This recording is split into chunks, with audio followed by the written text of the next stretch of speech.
പ്രതീക്ഷിച്ചുകൊണ്ടിരുന്ന റമദാൻ നാളെ നമ്മുടെ മുമ്പിൽ എത്തുകയാണ്. മാസപ്പിറവി അടിസ്ഥാനത്തിൽ ഇന്ന് തന്നെ റമദാനിലേക്ക് നമ്മൾ പ്രവേശിച്ചു കഴിഞ്ഞിരിക്കുകയാണ്. നമ്മുടെ വ്രതാനുഷ്ഠാനം നാളെ തുടങ്ങുകയാണ്.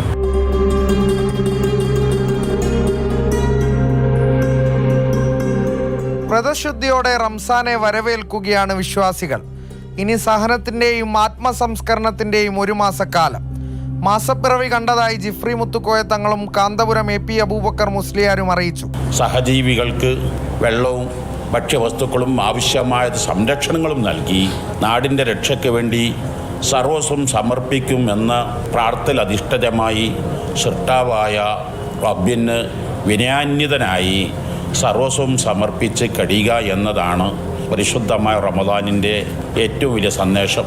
ആത്മവിശുദ്ധിയുടെ മാസം വിശ്വാസികൾക്ക് ക്ഷമയുടെയും ദൈവികാനുഭവത്തിൻ്റെയും ദിനരാത്രങ്ങളാണ്. പകൽ മുഴുവൻ നീളുന്ന വ്രതാനുഷ്ഠാനവും രാത്രിയിലെ ദൈർഘ്യമേറിയ നിസ്കാരവുമാണ് റംസാനിലെ പ്രധാന ആരാധനകൾ. ഖുർആൻ അവതീർണമായ മാസം കൂടിയാണ്. റംസാനിലെ പുണ്യങ്ങൾ വാരിക്കൂട്ടാൻ വിശ്വാസികൾ ഒരുങ്ങിക്കഴിഞ്ഞു. ത്യാഗത്തിൻ്റെയും സഹനത്തിൻ്റെയും സന്ദേശം വിളിച്ചോതുന്ന റംസാനെ വരവേൽക്കുകയാണ് വിശ്വാസികൾ. ഇനി വ്രതശുദ്ധിയുടെ ഒരു മാസക്കാലം.